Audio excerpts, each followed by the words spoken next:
Sharada jewellers grand opening July 11న సోమాజిగూడలో first ever factory outlet. తండ్రి కూతురు యొక్క అనుబంధం పైన అనుచిత వ్యాఖ్యలు చేసినటువంటి కొంతమంది యూట్యూబర్ల పైన గత కొద్ది రోజులుగా ఏ రకమైనటువంటి విమర్శలు సినీ ఇండస్ట్రీ నుంచి చాలా మంది ప్రముఖులు కూడా స్పందించి వారిపైన చర్యలు తీసుకోవాలంటూ చేస్తున్న డిమాండ్స్ కూడా చూసాం.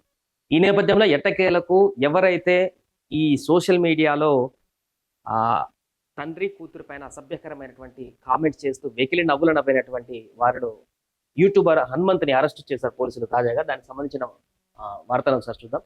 యూట్యూబర్ ప్రణీత్ హనుమంత్ అరెస్ట్, బెంగళూరులో అదుపులోకి తీసుకున్న తెలంగాణ పోలీసులు.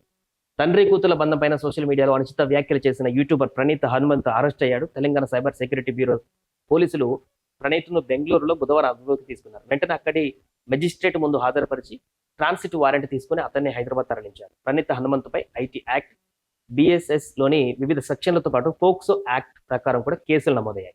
ఈ కేసుతో సంబంధం ఉన్న మిగిలిన నిందితులు పరారీలో ఉండగా వారి కోసం గాలిస్తున్నామని Telangana cyber security bureau director Shikha Goyal తెలిపారు. కాగా ప్రణీత్ హనుమంత్ మరో కొందరితో కలిసి తండ్రి కూతుళ్ల బంధం పైన సోషల్ మీడియాలో చేస్తున్న తప్పుడు వ్యాఖ్యలపై తీవ్ర విమర్శలు వెలువెత్తాయి. సినీ నటులు సాయిధరం తేజ్, మంచు మనోజ్ స్పందించి ప్రణీత్ పైన చర్యలు తీసుకోవాలని తెలుగు రాష్ట్రాల ముఖ్యమంత్రులు పోలీసులను కోరారు. దీంతో విషయం సంచలనంగా మారగా స్పందించినటువంటి సీఎం రేవంత్ రెడ్డి, మంత్రి సీతక్క, పోలీసు ఉన్నతాధికారులు నిందితులపై కఠిన చర్యలు తీసుకుంటామని ప్రకటించారు. బట్టి విక్రమార్క కూడా స్పందించారు, మెన్షన్ చేయలేదు. దీంతో సోషల్ మీడియాలో వేదికగా క్షమాపణ చెప్పిన ప్రణీత్ హనుమంత్ అజ్ఞాతంలోకి వెళ్ళాడు. కానీ దర్యాప్తు చేపట్టినటువంటి సైబర్ సెక్యూరిటీ పోలీసులు అతన్ని పట్టుకుని కటకటాల్లోకి నెట్టారు. సో ఈ అంశం వైరల్ అయినప్పటి నుంచి ఈ వ్యక్తులందరూ పరారీలో ఉన్నారు. ఈ యూట్యూబర్ హనుమంత్ అనేటువంటి వ్యక్తి కూడా పరారీలో ఉన్నారు. బట్ ఎటకెలకు బెంగళూరు నుంచి విదేశాలకు కూడా వెళ్ళేటువంటి ప్రయత్నంలో ఉన్నట్టుగా తెలిసింది. ఈ నేపథ్యంలోనే చాకచక్యంగా ఆ ప్రయత్నాన్ని ఆ ప్రయత్నంలోకి వెళ్ళక ముందుకే మన హైదరాబాద్ సైబర్ సెక్యూరిటీ పోలీసులు ఛేదించి హనుమంతరావు ఎక్కడున్నా కనిపెట్టి అరెస్ట్ చేయడం జరిగింది. ప్రాసెస్ ప్రకారం వేరే రాష్ట్రం కాబట్టి అక్కడ మెజిస్ట్రేట్లో హాజరుపరిచి అక్కడి నుంచి ట్రాన్సిట్ తీసుకొని తెలంగాణ తీసుకురావడం జరిగింది.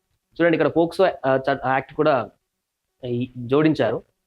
మంచి సెక్షన్స్ పెట్టారు. ఇలాంటి వల్గర్గా మాట్లాడుతూ సభ్య సమాజంలో తండ్రి కూతుళ్ళ బంధం పైనే హేళనగా చేసేటువంటి ప్రయత్నాలు ఇలాంటి యూట్యూబర్స్ ఫాలోవర్స్ చాలా మంది ఫాలోవర్స్ ఉన్నారు. మేము ఇన్ఫ్లుయెన్సర్ని, చాలా మంది మమ్మల్ని ఫాలో చేస్తారని చెప్పుకునేటువంటి ఇలాంటి వ్యక్తులు ఇలాంటి నెగిటివ్ అంశాలని ప్రజల్లోకి తీసుకెళ్లేటువంటి ప్రయత్నం చేసి ఒక పూర్తి నెగిటివ్ వైబ్రేషన్ తీసుకెళ్లేటువంటి ప్రయత్నం చేస్తున్నారు. ఇప్పటికే కొన్ని ఘటనలు అప్పుడప్పుడు మనం చూస్తే సమాజంలో చాలా బాధ అనిపిస్తుంటుంది. ఇక్కడ క్రైమ్ న్యూస్ చూస్తుంటాం, కూతురు పైన అఘాయిత్యం చేసిన తండ్రి, ఇలాంటి వాటన్నిటికీ కూడా ఇలాంటి వ్యక్తులు చేసేటువంటి వెకిలి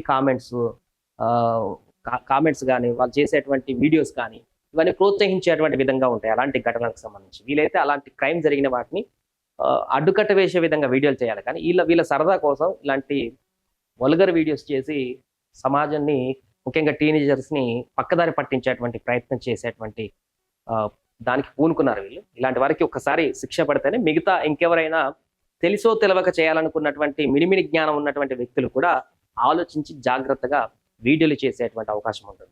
సుమన్ టీవీలో మీ పర్సనల్ అండ్ బిజినెస్ ప్రమోషన్స్ కోసం కింది నెంబర్కి కాంటాక్ట్ చేయండి.